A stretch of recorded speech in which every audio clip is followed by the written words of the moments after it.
ગુજરાતના ભવિષ્યનો રોડમેપ આવી ગયો છે. તાજેતરમાં જે 2026-27નું રાજ્ય બજેટ રજૂ થયું છે એ માત્ર આંકડાઓની રમત નથી. આ એક ઐતિહાસિક યોજના છે જે નક્કી કરશે કે આવનારા સમયમાં ગુજરાત કઈ દિશામાં આગળ વધશે. તો ચલો આ બજેટને એકદમ સરળ ભાષામાં સમજીએ કે આખરે આમાં છે શું. સૌથી પહેલા સીધા જ મુદ્દે પર આવીએ. આ આંકડો જુઓ, 4,08,053 કરોડ રૂપિયા.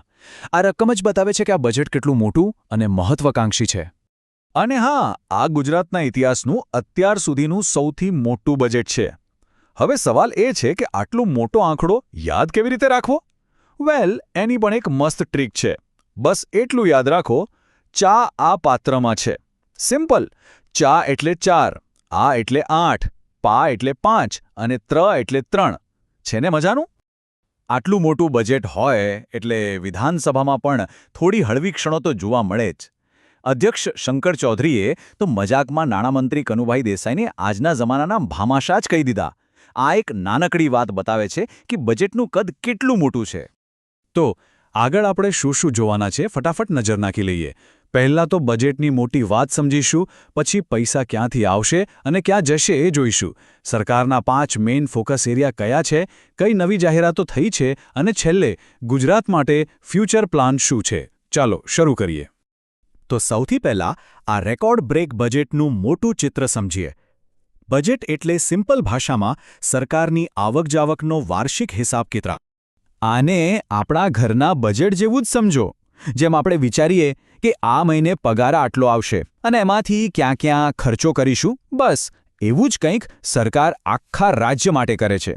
ઓકે, હવે સૌથી અગત્યનો સવાલ, આટલા બધા પૈસા આવશે ક્યાંથી અને જશે ક્યાં? ચાલો રૂપિયાનો આખો હિસાબ સમજીએ. તો સૌથી પહેલાં એ જોઈએ કે સરકારની તિજોરી ભરાશે ક્યાંથી, એટલે કે પૈસા આવવાના મુખ્ય સોર્સ કયા છે. જુઓ, આ ચાર્ટ બધું જ સ્પષ્ટ કરી દે છે. સૌથી મોટો હિસ્સો લગભગ 24% જાહેર દેવામાંથી આવશે. એના પછી આવે છે રાજ્યના પોતાના ટેક્સ, જે 21% છે, અને પછી 20% સ્ટેટ જીએસટીમાંથી.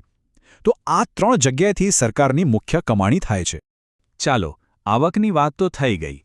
હવે જોઈએ કે આ પૈસા ખર્ચાશે ક્યાં. સરકારની પ્રાથમિકતાઓ શું છે?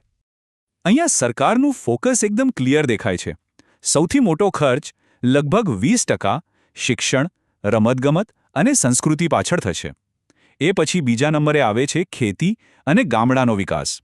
અને પછી પાણી અને ઘર બનાવવાની યોજનાઓ. મતલબ કે પાયાની સુવિધાઓ પર ખાસ ધ્યાન છે. પણ હા, આ ખર્ચ એમનેમ નથી થઈ રહ્યો. આની પાછળ એક આખી સ્ટ્રેટેજી છે. સરકારે આખા બજેટને વિકાસના 5 સ્તંભ પર ઊભું કર્યું છે. ચાલો જોઈએ એ શું છે. તો આ છે એ 5 સ્તંભ. પહેલો છે સામાજિક સુરક્ષા. બીજો છે માનવ સંસાધન વિકાસ, એટલે કે શિક્ષણ અને સ્કિલ. ત્રીજો છે વર્લ્ડ ક્લાસ ઇન્ફ્રાસ્ટ્રક્ચર. ચોથો છે આર્થિક પ્રવૃત્તિઓનો વિકાસ, જેથી વધુ નોકરીઓ બને. અને પાંચમો ગ્રીન ગ્રોથ, એટલે કે પર્યાવરણને સાથે રાખીને વિકાસ. ઓકે, થિયરી તો બહુ થઈ ગઈ. હવે પ્રેક્ટિકલ વાત પર આવીએ. આ બજેટમાં એવી કઈ નવી જાહેરાતો છે જેની સીધી અસર આપણને જોવા મળી શકે છે? એક વાત તો નક્કી છે, આ બજેટમાં શિક્ષણ અને જ્ઞાન પર ખૂબ ફોકસ છે. અને એનું સૌથી મોટું ઉદાહરણ છે લાઇબ્રેરીઓ માટેની નવી યોજનાઓ. ગાંધીનગરમાં નમો સેન્ટ્રલ લાઇબ્રેરી બનશે, જે દેશની સૌથી મોટી લાઇબ્રેરી બનાવવાની યોજના છે. એટલું જ નહીં, આદિવાસી તાલુકાઓમાં પણ ભગવાન બિરસા મુંડા લાઇબ્રેરીના નામથી 15 નવી લાઇબ્રેરીઓ શરૂ કરવામાં આવશે. આ ખરેખર એક મોટું પગલું છે. શિક્ષણ સિવાય સમાજ અને અર્થતંત્રને લગતી પણ કેટલીક ઇન્ટરેસ્ટિંગ જાહેરાતો છે, ખાસ કરીને પરિવારો, યુવાનો અને સ્ટાર્ટઅપ્સ માટે. જેમ કે હેલ્થકેરમાં સુરત, ભાવનગર અને જામનગરમાં નવા IVF સેન્ટર્સ ખોલશે. જે યુવાનો પોતાનો બિઝનેસ શરૂ કરવા માંગે છે, એમના માટે 4 શહેરોમાં નવા સ્ટાર્ટઅપ હબ બનશે. અને હા, ઘરનું સપનું જોનારાઓ માટે પણ સારા સમાચાર છે. 3,15,000થી વધુ મકાનો બનાવવાનો ટાર્ગેટ રખાયો છે. હવે વાત કરીએ શહેરોની. આવનારા સમયના શહેરો કેવા હશે એના પર પણ બજેટમાં ખાસ ધ્યાન આપવામાં આવ્યું છે. વાયર ફ્રી સિટી મિશન આ હેઠળ શહેરોમાંથી માથા પર લટકતા વીજળીના તાર ગાયબ થઈ જશે અને અંડરગ્રાઉન્ડ નાખવામાં આવશે. એની સાથે સાથે કલોલ, સાણંદ જેવા 5 નવા સેટેલાઇટ ટાઉન પણ બનાવવાની યોજના છે, જેથી મોટા શહેરો પરનું ભારણ ઓછું થાય. તો આ બધી વાતો થઈ આ વર્ષની, પણ આ બજેટ ખાલી એક વર્ષનું નથી. એ ગુજરાતના લાંબા ગાળાના વિઝનને પણ રજૂ કરે છે. અને આ વિઝન નાનું સૂનું નથી. 2036માં ઓલિમ્પિકની યજમાની માટે અમદાવાદને તૈયાર કરવું, સોમનાથને આંતરરાષ્ટ્રીય ટુરિઝમ હબ બનાવવું અને વેડ ઇન ગુજરાત અભિયાનથી રાજ્યને એક મોટું વેડિંગ ડેસ્ટિનેશન બનાવવું. આટલું જ નહીં, પોલીસ વિભાગમાં પણ હવે આર્ટિફિશિયલ ઇન્ટેલિજન્સ જેવી હાઈટેક ટેકનોલોજીનો ઉપયોગ થશે.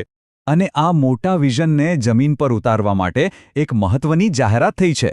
વર્ષ 2026ને ગુજરાત પ્રવાસન વર્ષ તરીકે જાહેર કરવામાં આવ્યું છે. એટલે કે આવનારા સમયમાં ટુરિઝમ પર ફૂલ ફોકસ રહેશે. તો આપણે આંકડા જોયા, યોજનાઓ જોઈ અને ભવિષ્યના સપના પણ જોયા. પણ આ બધાની વચ્ચે સૌથી મોટો અને અગત્યનો સવાલ એ જ રહે છે કે આટલું મોટું રેકોર્ડ બ્રેક બજેટ એક સામાન્ય નાગરિકના જીવનમાં ખરેખર શું બદલાવ લાવશે? આનો જવાબ તો આવનારો સમય જ આપશે.